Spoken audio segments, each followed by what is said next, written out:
Langkah Arman terasa berat ketika menjejakkan kaki di halaman rumah besar itu. Rumah 2 lantai dengan pagar besi tinggi tampak berdiri megah, seolah menantang waktu yang sudah meninggalkannya. Rumput liar tumbuh tak terurus, menutupi jalan setapak menuju pintu utama. Di balik kaca jendela, tirai putih lusuh bergerak pelan tertiup angin malam, seakan ada seseorang yang sengaja mengintip dari dalam. Rumah itu kabarnya pernah dibeli dengan harga fantastis, 6 miliar lebih. Namun anehnya, sekarang justru dilepas hanya 2 miliar, bahkan sudah termasuk semua isinya. Bagi Arman, seorang pekerja serabutan yang sering menerima pekerjaan jaga malam, tawaran menjaga rumah ini tampak seperti peluang. Namun ada rasa getir yang tak bisa ia jelaskan. Bersamanya, ada Helmi, sahabat lama yang diminta ikut menemaninya. Dan seorang pria tua bernama Pak Dharma, mantan tukang kebun rumah itu, yang sekarang lebih memilih mengalihkan tugas jaga karena tak sanggup lagi. Dari awal, Arman sudah menangkap keganjilan. Pak Dharma berulang kali menekankan agar mereka berhati-hati, meski tak mau menjelaskan detail alasan ia menyerahkan pekerjaan ini. Yang penting rumah ini aman, ucap Pak Dharma singkat, sambil menyalakan rokok di teras. Tatapannya gelisah, seolah ada sesuatu yang membebani pikirannya. Malam pertama, Arman dan Helmi hanya berkeliling sebentar. Rumah itu masih penuh dengan barang-barang mewah, guci antik, keris, televisi besar, hingga sebuah ruangan di lantai 2 yang tampak seperti ruang hiburan lengkap dengan bar dan meja permainan. Namun, keindahan itu tak menghapus hawa berat yang menggantung di udara. Begitu matahari terbenam, rumah seakan berubah wujud. Angin malam membawa bisikan halus di sela-sela dinding. Lampu berkelap-kelip, dan udara di ruang tamu mendadak dingin menusuk tulang. Ketika mereka duduk menunggu kopi buatan Pak Dharma, sebuah suara keras terdengar dari dapur. Gebrak. Sebuah gelas pecah di lantai. Padahal tak ada seorang pun di sana. Helmi menoleh panik, sementara Arman mencoba menenangkan diri dengan berpikir mungkin ada kucing yang masuk. Namun dapur itu kosong, hanya pecahan gelas yang berserakan di lantai. Hari berikutnya, mereka memutuskan menginap. Malam itu, sekitar pukul 11, listrik tiba-tiba padam. Rue Angan Tenggelam dalam je l'Apeka. Arman buru-buru menyalakan senter dari ponselnya, dan saat cahaya menyorot ruang tamu, jantungnya seolah berhenti berdetak. Di belakang Helmi, berdiri sosok perempuan. Wajahnya pikat pazi, matanya kosong menatap lurus. Pakaiannya sederhana, seperti seorang ibu rumah tangga, namun auranya begitu dingin. Arman terpaku, tak mampu bersuara. Namun ketika Helmi menoleh ke arah lain, ia justru melihat 2 sosok remaja, seorang laki-laki dan perempuan, berdiri kaku di sudut ruangan. Keduanya langsung kabur keluar rumah, saling bertukar cerita dengan wajah pucat. Arman bersumpah ia melihat perempuan dewasa, sementara Helmi bersikeras ia melihat 2 remaja. Keduanya sadar, rumah ini tidak sesederhana tampak luarnya. Sejak malam itu, kejadian demi kejadian semakin sering terjadi. Pernah suatu kali, ketika Helmi keluar membeli makanan, Arman mendapati sosok yang menyerupai Helmi masuk lebih dulu ke dalam rumah. Sosok itu berjalan ke dapur tanpa menoleh. Arman mengikutinya, tapi saat diperiksa, dapur kosong. Tak lama kemudian, suara motor terdengar di luar, dan Helmi datang dengan kantong plastik berisi martabak. Armand terdiam. Jika Helmi baru datang, lalu siapa yang tadi masuk? Malam berikutnya lebih mencekam.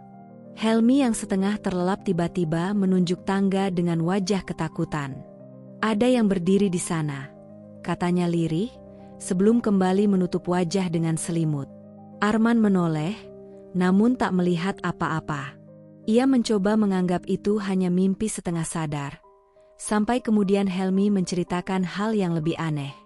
Saat Arman pergi sebentar keluar membeli rokok, Helmi mengaku melihat Arman tetap duduk di sofa, tertidur. Ia bahkan berusaha membangunkan, tapi sosok itu tak bergerak. Baru ketika mendengar suara motor Arman datang, ia sadar, orang yang bersamanya tadi bukanlah Arman. Kecurigaan semakin menguat, rumah ini dihuni sesuatu yang bisa meniru wujud manusia. Ketika akhirnya Arman mendengar langsung penjelasan Pak Dharma, teka-teki sedikit terbuka. Dulu, rumah ini milik seorang pengusaha bernama Surya. Ia mengalami kebangkrutan besar dan dikejar utang miliaran. Putus asa, ia menerima tawaran pesugihan dari Pak Dharma. Ritual dilakukan di sebuah goa, dengan syarat sederhana, menyembelih 3 ekor ayam. Surya pulang membawa buntelan berisi uang yang tak habis-habis. Namun besoknya, istri dan 2 anaknya meninggal secara tragis. Sang istri jatuh sakit misterius lalu meninggal mendadak, dan 2 anaknya tewas dalam kecelakaan. Jumlahnya sama dengan ayam yang disembelih. Sejak saat itu, rumah besar itu tak pernah lagi tenang. Arwah istri dan anak-anak Surya masih sering menampakkan diri, seolah menuntut sesuatu. Surya sendiri kabur ke luar negeri bersama istri simpanannya, meninggalkan rumah dan semua tragedi di dalamnya. Pak Dharma menutup ceritanya dengan wajah suram. Kalian harus hati-hati. Mereka tidak suka ada yang menempati rumah ini. Arman dan Helmi hanya bisa saling menatap. Kini, setiap malam mereka bertahan bukan hanya menjaga rumah kosong, tetapi juga hidup berdampingan dengan roh keluarga yang menjadi tumbal. Di ruang tamu, televisi yang sudah lama tak tersentuh tiba-tiba menyala sendiri, menampilkan layar hitam berisik. Helmi menilon luda. Arman menjengam ponselnya erat, keringat dinjin menetes di kening. Di layar itu, perlahan muncul bayangan seorang perempuan dengan 2 anak di sampingnya. Mereka berdiri, diam, menatap lurus keluar layar, seakan menatap langsung ke arah mereka. Dan untuk pertama kalinya, Arman yakin, rumah ini menolak kehadiran siapapun. Sejak mendengar cerita Pak Dharma tentang pesugihan yang merenggut nyawa keluarga Surya, Arman dan Helmi tak lagi memandang rumah itu sama. Malam Mereka, berubamment jadi rencaillant ugian keberagnan. Setiap suara ke silter dangar bagay isiara kemation, dan setiap bayangan sikan hidup, manjikutil en Mereka. Pada suatu malam, Helmi tiba lebih dulu. Arman menyusul sekitar pukul 10. Ketika mazuk, Yamandapati peinturuma sudaterbuka. Televisi menyala, menampilkan layar statis berisik. Helmi, panggil Arman, melangkah hati-hati. Namun tak ada jawaban. Ia menutup pintu dan berjalan menuju ruang tamu. Di sana, ia melihat Helmi duduk di sofa, wajahnya menunduk. Cepat amat baliknya, Mi, ucap Arman sambil menaruh tas. Tapi Helmi hanya diam, seolah tak mendengar. Sosok itu bangkit perlahan, melangkah menuju dapur. Arman mengikutinya, merasa janggal. Namun begitu memasuki dapur, ruangan itu kosong. Helmi menggelang. Arman tercengang, lalu suara motor terdengar di depan rumah. Ketika pintu dibuka, Helmi masuk dengan kantong plastik berisi makanan. Astagfirullah, Bisik Arman, Wajanya Phuket. Ia menelan semua cerita itu dalam-dalam, memilih untuk tidak langsung mengatakannya pada Helmi. Kejadian demi kejadian kian nyata. Suatu malam, mereka memutuskan naik ke lantai 2, menuju ruang hiburan. Lampu tiba-tiba padam lagi, meninggalkan kegelapan pekat. Arman menyalakan senter ponsel, dan di depan sofa besar, ia melihat pemandangan yang membuatnya terhenti. Seorang perempuan duduk di tengah sofa, dengan 2 anak di kiri kanannya. Mereka menonton televisi yang mati, seolah-olah sedang menikmati acara. Wajah mereka pucat, mata kosong. Arman tahu mereka sudah mati, namun kenyataannya mereka ada di sana. Ia menggigil, ingin mundur, tapi untuk keluar dari ruangan, ia harus melewati mereka. Napasnya memberu. Misi, lirihnya tanpa sadar.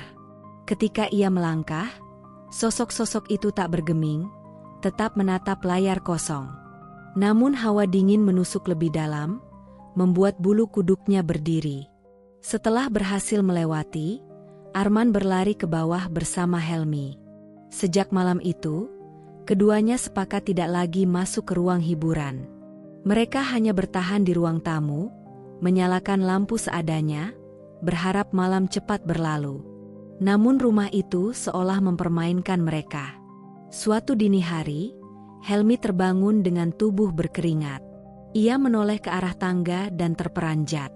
Di anak tangga paling atas, berdiri sosok hitam besar, tak berbentuk jelas, hanya bayangan legam dengan mata merah menyala. Ia menunjuk ke arah Helmi dengan gerakan lambat.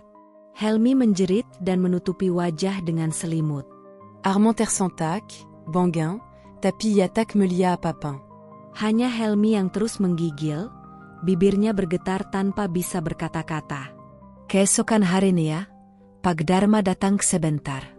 Ia membawa kabar bahwa keponakannya sempat beres-beres di rumah itu. Salah satunya salah di kamar lantai atas, tapi mendengar suara perempuan berbisik di telinganya, "Pergi dari sini." Bisikan itu terdengar 2 kali, semakin keras, sampai ia ketakutan dan lari keluar.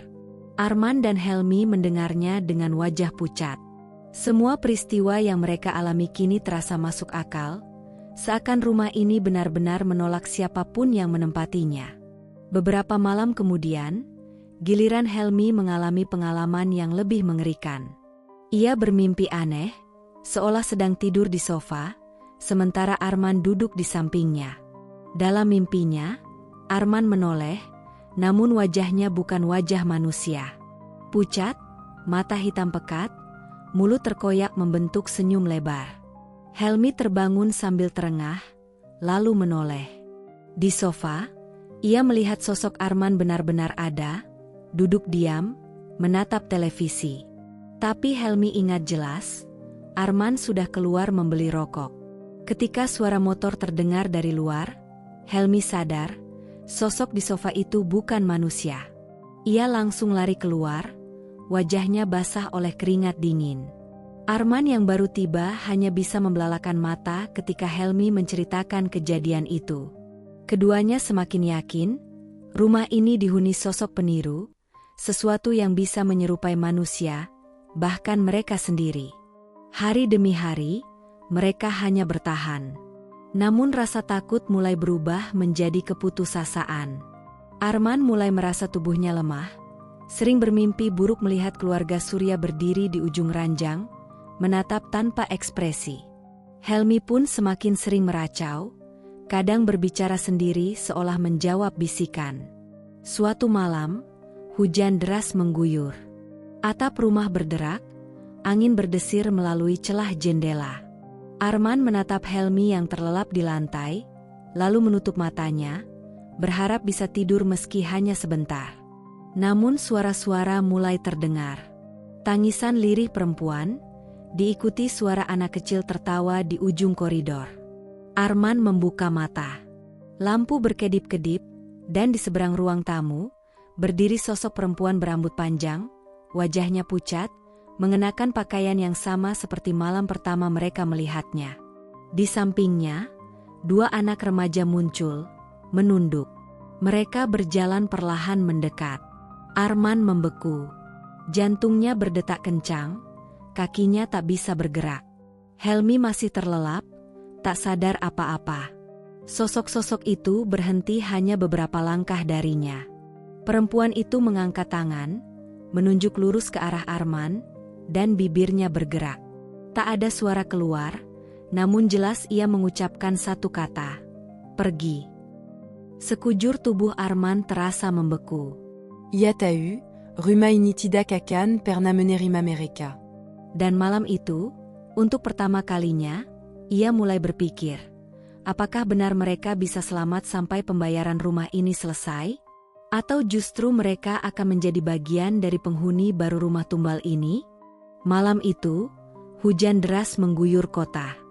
Petir berkilat, menyambar langit seakan ingin merobek tirai gelap. Di dalam rumah, Arman dan Helmi duduk di ruang tamu dengan wajah pucat, menatap televisi yang sejak tadi menyala sendiri menampilkan layar penuh semut.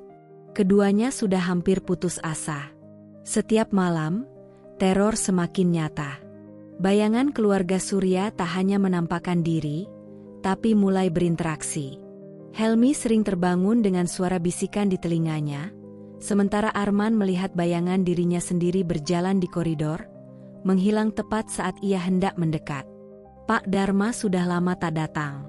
Katanya ia ingin pulang kampung dan menjauh dari rumah itu. Sejak saat itu, Arman dan Helmi benar-benar sendirian. Malam itu, sekitar pukul 12, pintu depan berderi terbuka. Padahal mereka yakin sudah menguncinya. Angin dingin menerobos masuk, membuat lampu gantung bergoyang pelan. Arman berdiri, menatap pintu.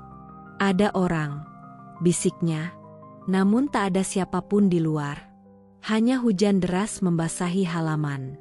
Saat ia hendak menutup pintu, dari arah tangga terdengar suara langkah pelan. Tok, tok, tok. Helmi menoleh, matanya melebar. Di tangga, sosok perempuan itu turun perlahan. Wajahnya pucat, matanya kosong.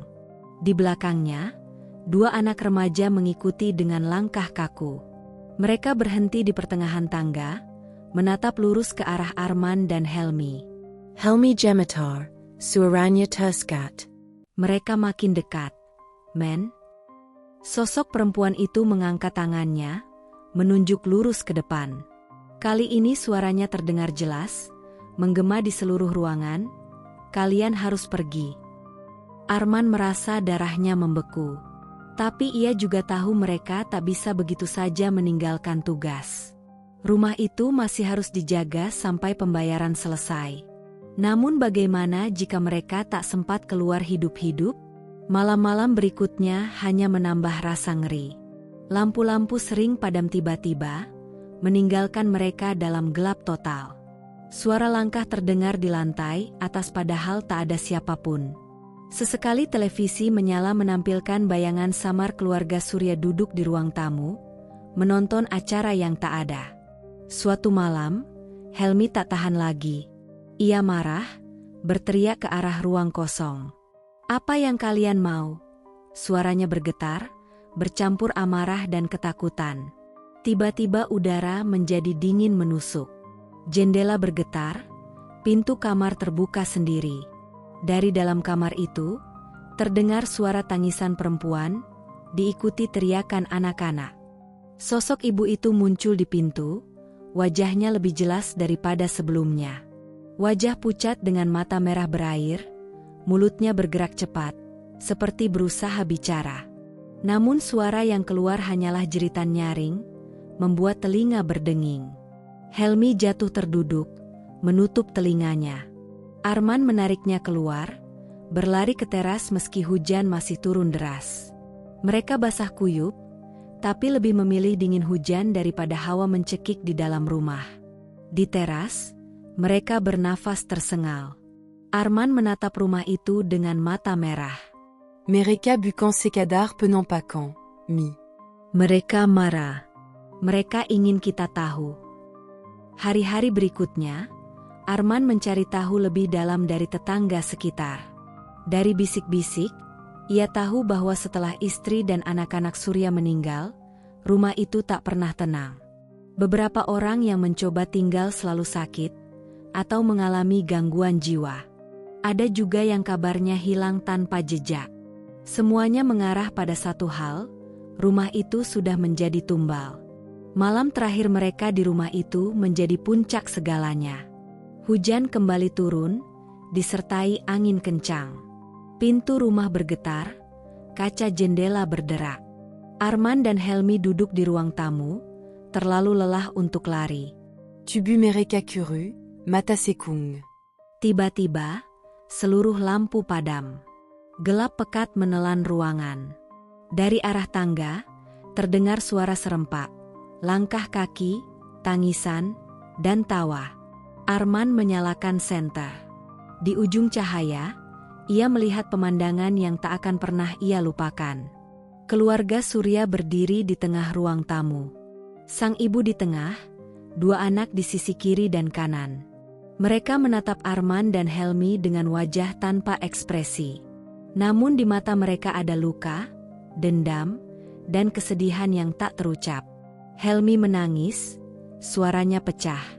"Kami tidak salah, jangan ganggu kami." Sosok ibu itu maju satu langkah. Bibirnya terbuka, dan suara lirih keluar, jelas, menusuk hati. "Kami tidak tenang, karena rumah ini milik darah kami. Kalian hanya pengganti sementara." Armand Tertegun. Ia sadar, roh-roh itu tak bisa dilepaskan. Mereka terikat selamanya pada rumah yang menjadi tumbal pesugihan. Saat ia hendak bicara, tiba-tiba tubuhnya kaku. Cahaya senter bergetar di tangannya, lalu padam. Helmi menjerit ketika merasakan sesuatu menyentuh bahunya. Nafasnya tercekat, seolah ada tangan dingin yang menariknya. Dalam gelap, suara perempuan itu bergema, "Kalian berikutnya." Malam itu, tak ada lagi yang mendengar kabar dari Armand dan Helmi. Rumah besar itu tetap berdiri, tampak megah dari luar, seakan tak pernah terjadi apa-apa. Namun bagi yang berani mendekat, kadang terdengar suara televisi menyala sendiri, atau tawa anak kecil dari balik jendela. Dan rumah itu, hingga kini, masih menunggu penghuni baru untuk menjadi bagian dari tumbalnya.